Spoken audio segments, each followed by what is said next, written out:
Assalamualaikum warahmatullahi wabarakatuh. Selamat pagi, siang, malam, kapanpun rekan-rekan melihat video ini. Pertama-tama saya ucapkan terima kasih kepada Bapak Dwi selaku dosen pengampu mata kuliah Kapita Selekta Fisik. Sebelumnya, perkenalkan nama saya Adelia Permatasari, NIM K1A 019043. Di sini saya akan mempresentasikan studi kasus dari jurnal yang saya ambil, berjudul Optimasi kondisi reaksi transesterifikasi pada pembuatan biodiesel dari lemak sapi oleh Rosmawati, Banjar, dan Suntoro Gunaroso dari Universitas Patimura. Sebelum memulai presentasinya, kita lihat video berikut terlebih dahulu. Apa itu biodiesel? Biodiesel adalah bahan bakar nabati yang dihasilkan dari bahan baku hayati dan biomasa lainnya yang diproses secara transesterifikasi atau esterifikasi. Proses ini menyederhanakan rantai senyawa trigliserida menjadi rantai metil ester monogliserida dengan alkohol rantai pendek seperti metanol. Senyawa metil ester inilah yang dikenal dengan biodiesel murni.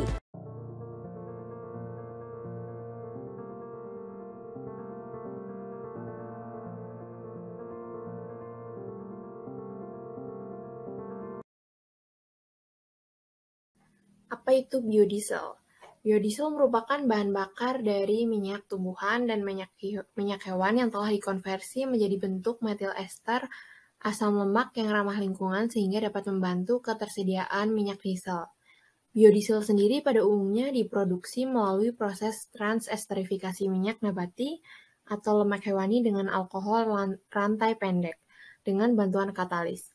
Biodiesel sendiri yang dihasilkan harus memiliki harga yang lebih murah, serta proses produksi yang ramah lingkungan, agar dapat bersaing dengan minyak diesel dari fosil. Biodiesel tergolong bahan bakar yang dapat diperbaharui. Akan tetapi, kendala baru yang sedang dihadapi dalam pengembangan produk biodiesel adalah suplai bahan baku. Keterbatasan bahan baku minyak tumbuhan yang dimiliki, karena hampir tidak mungkin untuk meningkatkan produksi dengan memperluas areal penanaman. Di sisi lain, perubahan diet manusia yang cenderung untuk mengurangi konsumsi bahan makanan berlemak akan berdampak menghasilkan lemak hewani yang lebih besar. Maka pada kasus kali ini digunakan bahan baku biodiesel yang bersumber dari lemak sapi. Penggunaan katalis dalam proses pembuatan biodiesel sangat diperlukan, karena diharapkan dapat meningkatkan produksi biodiesel baik dari segi kuantitas maupun kualitasnya. Adanya katalis asam diharapkan dapat membantu dalam reaksi esterifikasi dan katalis basa dapat membantu dalam reaksi transesterifikasi. Tetapi dalam penggunaan katalis juga perlu diperhatikan, karena jika penggunaan katalis terlalu banyak, dinilai kurang ekonomis dan semakin banyaknya katalis yang digunakan, belum tentu dapat meningkatkan produksi biodiesel. Untuk itu perlu mengoptimalkan penggunaan katalis dalam proses pembuatan biodiesel. Selanjutnya ada alat dan bahan, bisa dilihat sendiri pada slide. Kemudian ada prosedur kerja. Nah, yang pertama itu ada preparasi lemak sapi. Lemak sapi dipanaskan pada suhu 120 derajat Celcius untuk menguapkan air. Setelah dipanaskan, selanjutnya lemak cair didekantasi untuk memisahkan pengotor padatan yang terlarut. Kemudian lemak dikarakterisasi menggunakan IR dan spektrometer HNMR. Kemudian yang kedua ada penentuan asam lemak bebas. Lemak sapi yang telah dibersihkan diambil sebanyak 20 gram, dicampur dengan metanol, kemudian dipanaskan selama 20 menit pada suhu 65 derajat. Kemudian dimasukkan ke dalam Erlenmeyer dan ditambahkan beberapa tetes indikator PP. Kemudian dititrasi dengan KOH sampai tepat warna merah jambu, kemudian dihitung kandungan asam lemak bebasnya. Selanjutnya, tahap sintesis biodiesel melalui reaksi esterifikasi dan transesterifikasi. Lemak sapi yang telah dipanaskan dan bersih kemudian dimasukkan ke dalam alat reflux, kemudian diesterifikasi asam lemak bebasnya dengan metanol. Perbandingan minyak dan metanol 1:9 dan ditambahkan dengan katalis H2SO4 1 molar. Kemudian direflux pada temperatur 60-65 derajat Celcius selama 3 jam. Hasilnya nanti akan terbentuk dua lapisan, yaitu campuran metanol dan metil ester pada lapisan bagian atas dan trigliserida pada lapisan bagian bawah. Kemudian trigliserida ditranseesterifikasi dengan metanol. Perbandingan minyak dan metanol 1:12 dan ditambahkan dengan katalis basa alkali KOH dengan variasi berat 0,1 sampai 2% dari berat campuran. Campuran direflux kembali pada temperatur 60-65 derajat selama 2 jam. Campuran hasil reaksi didinginkan dan terbentuk dua lapisan yang berturut-turut dari atas ke bawah, yaitu metil ester, kemudian yang bawah adalah gliserol. Lapisan metil ester dan gliserol dipisahkan menggunakan corong pisah, kemudian metil ester dievaporasi untuk menghilangkan sisa metanol. Metil ester selanjutnya dicuci dengan aqueous dalam corong pisah untuk melarutkan sisa gliserol. Langkah terakhir adalah dengan penambahan Na2SO4, anhidrat untuk mengikat sisa-sisa air, kemudian disaring dengan kertas saring Wetman 40. Prosedur kerja yang sama dilakukan pada variasi waktu transesterifikasi selama 1, 2, 3, 4, dan 5 jam. Dan juga pada suhu yang bervariasi 50, 55, 60, 65, dan 70 derajat Celcius. Kemudian dilakukan sintesis biodiesel pada kondisi optimum yang telah diperoleh. Nah, selanjutnya adalah karakterisasi metil ester. Metil esternya dari sini akan dikarakterisasi dengan IR, KCMS, HNMR, dan metode ASTM. Nah, selanjutnya kita akan masuk hasil dan pembahasan. Yang pertama adalah hasil dan pembahasan dari langkah preparasi lemak sapi. Sampel yang digunakan dalam proses ini adalah lemak sapi. Sebelum dilakukan proses esterifikasi terlebih dahulu, sampel dipreparasi. Preparasi sampel dalam hal ini lemak sapi dilakukan dengan cara pemanasan dan dekantasi. Dari 1.500 gram gaji yang dipreparasi, maka dapat dihasilkan 763,98 gram lemak sapi. Selanjutnya adalah reaksi esterifikasi. Proses esterifikasi dilakukan dengan mereaksikan metanol dengan sampel, dengan perbandingan 1:9, dengan asumsi bahwa berat molekul lemak sapi adalah 863,73 gram per mol dan dibantu dengan katalis asam sulfat 1 molar. Proses reflux dilakukan dengan suhu 60-65 derajat Celcius, yaitu pada suhu mendekati titik didih metanol dan dilakukan selama 3 jam. Hasilnya terbentuk dua lapisan, yaitu campuran metanol dan metil ester pada lapisan bagian atas dan trigliserida pada lapisan bagian bawah. Kedua lapisan tersebut dipisahkan dan diambil bagian bawah untuk selanjutnya ditranseesterifikasi. Sedangkan bagian atas akan digabungkan dengan metil ester hasil proses transesterifikasi. Proses esterifikasi dilakukan terlebih dahulu agar kandungan asam lemak bebas yang terdapat dalam minyak hewan berkurang. Dari hasil perhitungan diperoleh kandungan asam lemak bebas dalam lemak sapi sebesar 7,45%. Sehingga perlu dilakukan dua proses reaksi, yaitu proses esterifikasi dan transesterifikasi. Dengan dilakukannya proses esterifikasi, maka kadar asam lemak bebasnya semakin kecil. Semakin kecilnya kadar asam lemak, maka sabun yang terbentuk semakin sedikit dan hasil metil ester yang diperoleh semakin besar. Proses esterifikasi ini bertujuan untuk mengubah asam karboksilat dengan bantuan katalis asam yang dapat membentuk ester dan hasil samping berupa air dapat diatasi dengan menggunakan metanol yang berlebih, yang mana air terbentuk akan larut dalam metanol dan tidak menghambat proses reaksi.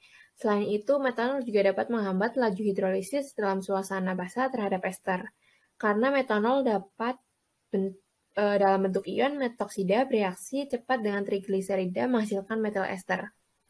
Katalis asam sulfat yang digunakan dalam reaksi esterifikasi ini berfungsi untuk meningkatkan proses konversi asam lemak bebas menjadi ester.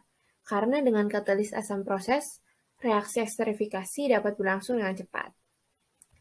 Selanjutnya ada reaksi transesterifikasi. Setelah proses esterifikasi selesai, kemudian dilanjutkan dengan proses transesterifikasi tanpa adanya pencucian. Karena hal ini dikarenakan lemak hewan mudah membentuk padat pada suhu kamar. Pada proses transesterifikasi, katalis yang digunakan adalah katalis basa homogen KOH dengan variasi 0,1, 0,5, 1, 1,5, dan 2% dari jumlah minyak dan metanol. Perbandingan metanol terhadap minyak pada proses ini lebih besar dibandingkan dengan proses esterifikasi, yaitu 1:12 karena jumlah trigliseridanya akan diubah menjadi metil ester lebih besar daripada asam lemak bebas yang diubah menjadi metil ester. Proses transesterifikasi dilakukan dengan cara direflux pada suhu mendekati titik didih metanol, yaitu 60-65 derajat selama 2 jam. Hasil yang diperoleh berupa dua lapisan, yaitu metil ester pada lapisan atas dan gliserol pada lapisan bawah. Hasil dari reaksi transesterifikasi dipisahkan dengan menggunakan corong pisah. Setelah dipisahkan, kemudian metil ester dievaporasi pada suhu sesuai dengan titik didih metanol. Ketika proses pencucian dengan aqueous lebih mudah karena tidak banyak terjadi emulsi dan tidak membutuhkan waktu yang lama dalam proses pencucian. Pada lapisan atas, pencucian berupa metil ester dan lapisan bawah yaitu air dan gliserol yang larut dalam air.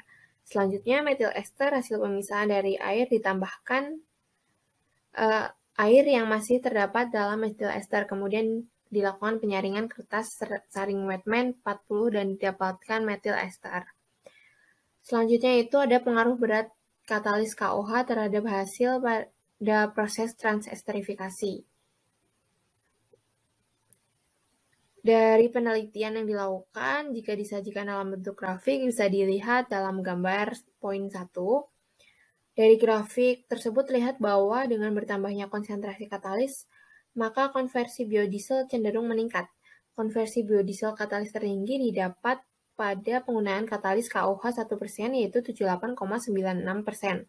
Pada penggunaan katalis KOH lebih rendah dari 1%, biodiesel yang dihasilkan belum maksimal, sedangkan pada penggunaan katalis lebih dari 1% terjadi penurunan biodiesel. Adanya penurunan tersebut mengindikasikan jumlah katalis yang digunakan telah berlebih. Kelebihan katalis dapat mengakibatnya berkurangnya hasil biodiesel. Hal ini disebabkan karena pemakaian katalis yang berlebihan dapat mengakibatkan terjadi reaksi saponifikasi.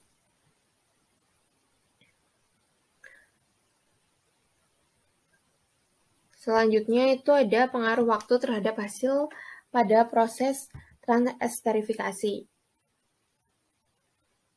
Bisa dilihat dari grafik gambar 2 bahwa konversi biodiesel optimum diperoleh pada proses transesterifikasi dengan waktu reaksi 3 jam yaitu 81,98%. Semakin lama waktu transesterifikasi, maka konversi yang dihasilkan semakin besar. Hal ini karena akan memberikan kesempatan reaktan untuk bertumbukan satu sama lain lebih lama, sehingga kinerja katalis akan lebih maksimal.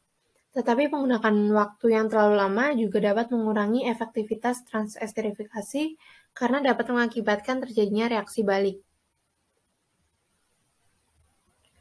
Selanjutnya ada pengaruh suhu terhadap hasil pada proses transesterifikasi. Dari grafik gambar 3 bisa menunjukkan bahwa semakin tinggi suhu reaksi yang dioperasikan sampai dengan 65 derajat Celcius, maka konversi biodiesel semakin besar.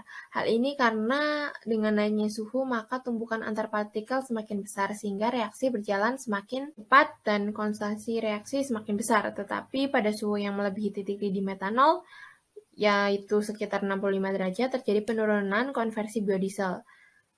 Penurunan konversi biodiesel disebabkan oleh hilangnya sebagian metanol karena penguapan. Selanjutnya ada analisis biodiesel dengan spektrometer FTIR. Uji FTIR ini dilakukan pada lemak sapi dan biodiesel.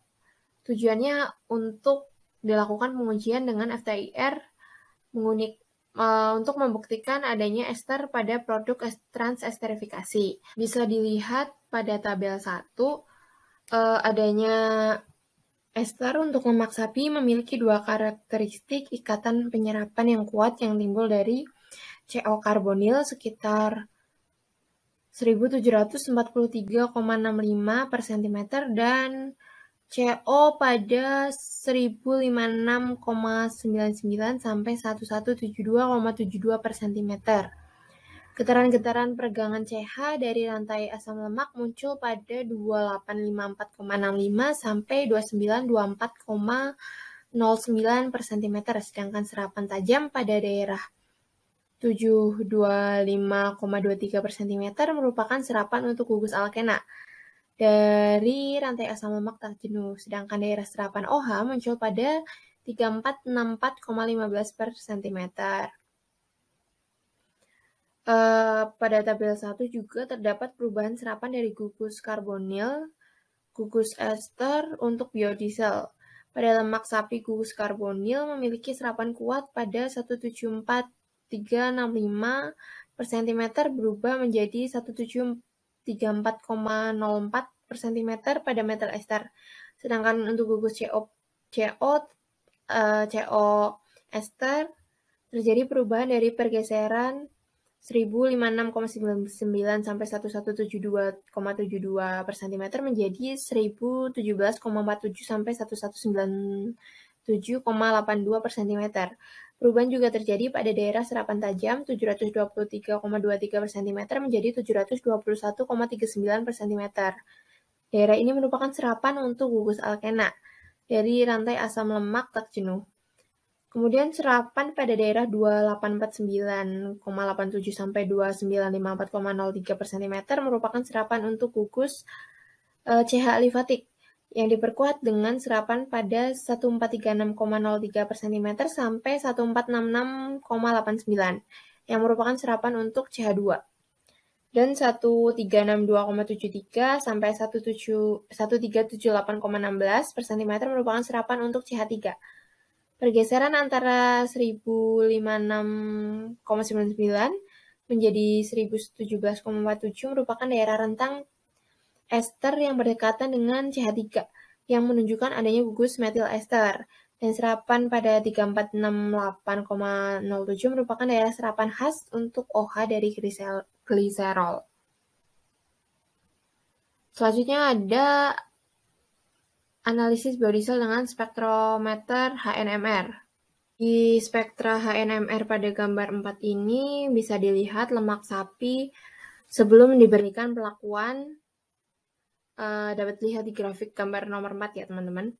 Dari gambar 4 dapat dilihat spektra lemak sapi adanya proton dari gugus gliserida yang ditunjukkan pada daerah 4-5 ppm dan 5-6 ppm, di mana gliserida ini akan diubah menjadi metil ester pada proses transesterifikasi pada daerah 1-2 ppm muncul puncak yang lebar dan tinggi. Puncak ini terjadi karena proton-proton pada alfa CH2 asal lemak berada terlalu dekat sehingga geseran kimia juga menjadi terlalu dekat akibat puncak-puncak akan bergabung menjadi satu singlet, di mana puncak-puncak tengah suatu multiplet semakin tinggi sementara puncak-puncak pinggir akan mengecil.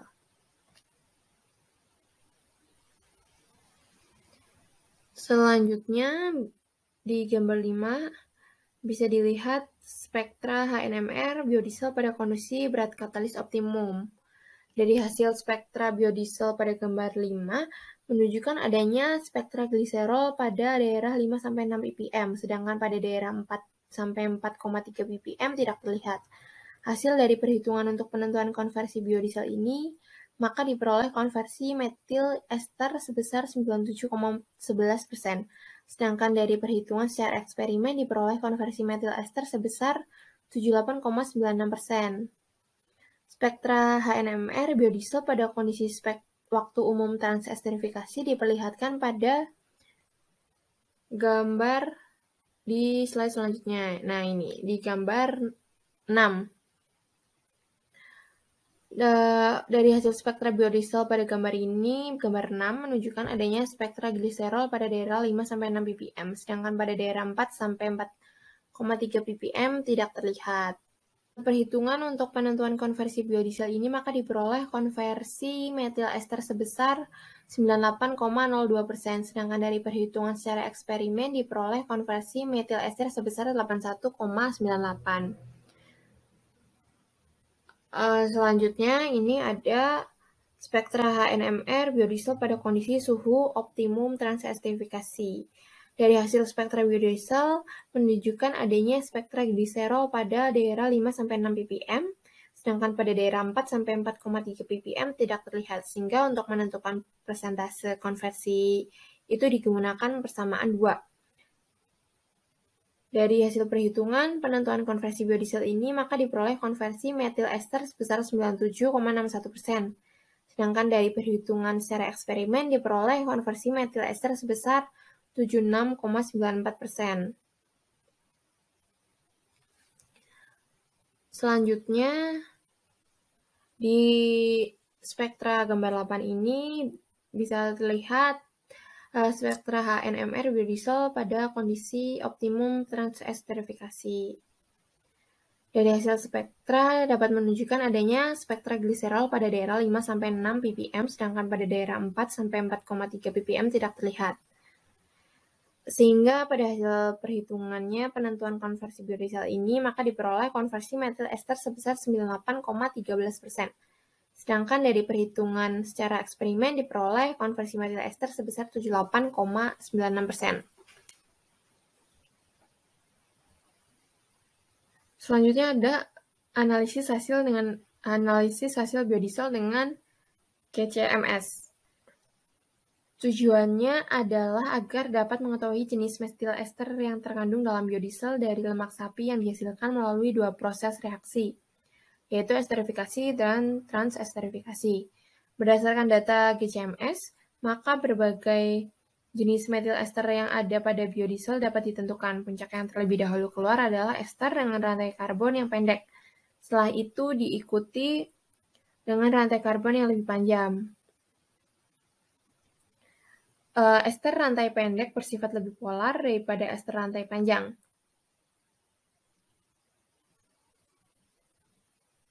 Kemudian, kandungan metil ester hasil analisis GCMS pada biodiesel lemak sapi ditunjukkan di gambar 9.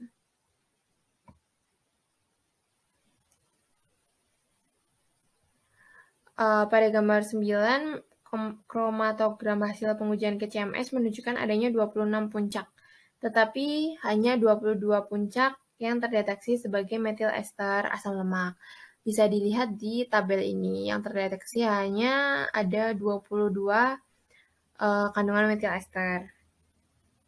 3 puncak dengan persen area terbesar dihasilkan oleh puncak ke-10, yaitu metil palmitat sebesar 21,71% dengan waktu retensi 18,05%. Puncak ke-17 yaitu metil oleat sebesar 12,52 dengan waktu retensi 22,377 menit. Dan puncak ke-21 yaitu metil steareat sebesar 30,04% dengan waktu retensi 23,115 menit. 23,115 menit, mohon maaf. Dalam ketentuan biodiesel terdapat syarat adanya bilangan steana di mana memiliki atom C sebanyak 16 atau lebih. Jadi ketiga jenis metil ester ini yaitu steareat, palmitat, dan juga metil oleat memenuhi ketentuan untuk dikatakan sebagai biodiesel karena memiliki atom C lebih dari 16. Metil palmitat mempunyai rantai karbon yang lebih pendek sehingga puncaknya muncul lebih awal dibandingkan metil oleat dan juga metil steareat. Sedangkan puncak oleat muncul lebih dulu dari metil steareat karena berat molekul metil steareat lebih besar daripada berat molekul metil oleat. Selanjutnya ada analisis sifat fisik biodiesel dengan metode ASTM. Pengujian sifat fisik biodiesel dari lemak sapi diperoleh dengan metode ASTM, the American Society for Testing and Materials, yang kemudian akan dibandingkan dengan standar SNI biodiesel. Bisa dilihat pada tabel 3 yang merupakan perbandingan karakter fisik biodiesel lemak sapi dengan SNI biodiesel. SNI biodiesel bisa dilihat di tabel paling sebelah kanan ya. Dan spesifik biodiesel dari lemak sapi yaitu 0,8675 gram per cm kubik telah memenuhi spesifikasi SNI biodiesel. Panas pembakaran dari biodiesel yang dihasilkan telah memenuhi standar ASTM, yaitu 0,85 sampai 0,89 gram per cm kubik. Jika biodiesel mempunyai kerapatan spesifik melebihi ketentuan, akan terjadi reaksi tidak sempurna pada konversi minyak hewani. Biodiesel seperti ini akan meningkatkan keausan mesin emisi dan menyebabkan kerusakan pada mesin. Kemudian yang kedua itu ada viskositas kinematik, diukur dengan metode pemeriksaan IQU per 5.4 TK2 dan memberikan hasil 4,971 mm² per second. Hal ini juga telah memenuhi spesifikasi SNI biodiesel. Viskositas berkaitan dengan komposisi asam lemak, dan tingkat kemurnian biodiesel. Viskositas naik dengan kenaikan panjang rantai karbon asam lemak jenuh, kenaikan panjang rantai karbon alkohol, penurunan panjang rantai karbon asam lemak tidak jenuh, dan adanya kenaikan sisa mono, di, dan trigliserida dalam biodiesel. Kemudian ada titik nyala. Untuk titik nyala atau flash point diukur dengan metode IQU 5.4 TK03 memberikan hasil 134,5 derajat Celcius. Hasil ini telah memenuhi standar SNI biodiesel, yaitu standar minimum 100 derajat Celcius. Penentuan titik nyala ini berkaitan dengan keamanan dalam penyimpanan penanganan bahan bakar. Titik nyala yang tinggi akan memudahkan dalam proses penanganan, penyimpanan, dan pengangkutan karena dapat mengurangi resiko penyalaan.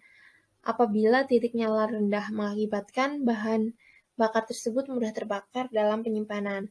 Selanjutnya ada titik titik tuang. Titik tuang atau pour point, suatu angka yang menunjukkan suhu terendah di mana bahan bakar masih dapat mengalir atau dituang apabila didinginkan pada kondisi tertentu. Hasil uji titik tuang yaitu sebesar 20 derajat Celcius belum memenuhi standar kualitas biodiesel, karena lebih besar daripada batasan SNI biodiesel yaitu maksimal 18 derajat Celcius. Pada uji titik tuang berhubungan dengan viskositas, yaitu semakin rendah viskositas biodiesel, maka semakin mudah biodiesel untuk mengalir pada kondisi tertentu. Titik ruang menunjukkan suhu di mana minyak mulai membeku atau berhenti mengalir. Selanjutnya ada sisa karbon Kondradsson. Hasilnya itu yaitu sebesar 0,018%. WT telah memenuhi standar kualitas biodiesel. Sisa karbon Kondradsson adalah nilai karbon yang tertinggal setelah penguapan dan pembakaran habis. Tingkat residu karbon tergantung pada jumlah asam lemak bebas dan jumlah trigliserida. Selanjutnya ada korosi kepingan tembaga. Korosi kepingan tembaga pada lemak sapi pada suhu 100 derajat Celcius adalah 1B, sehingga memenuhi standar ASTM. Ini dilakukan untuk mengukur pengaruh bahan bakar terhadap tingkat korosi tembaga yang berkaitan dengan kadar asam lemak bebas biodiesel. Selanjutnya ada kesimpulan, kondisi optimum pembuatan biodiesel pada reaksi transesterifikasi menggunakan katalis KOH dan pelarut metanol adalah berat katalis KOH 1%, waktu reaksi 3 jam, dan suhu 65 derajat Celcius. Yang kedua, biodiesel dari lemak sapi dengan menggunakan pelarut metanol dan katalis KOH memiliki kerapatan spesifik, viskositas kinematik, titik nyala, sisa karbon Kondradsson, dan korosi kepingan tembaga yang telah memenuhi standar SNI biodiesel, namun masih memiliki titik tuang yang melebihi standar SNI biodiesel. Mungkin itu presentasi dari saya, penyampaian studi kasus yang saya peroleh dari jurnal ini. Bisa teman-teman cek sendiri. Mohon maaf bila ada penyampaian dan tutur kata yang tidak berkenan. Selebihnya mohon maaf. Wassalamualaikum warahmatullahi wabarakatuh.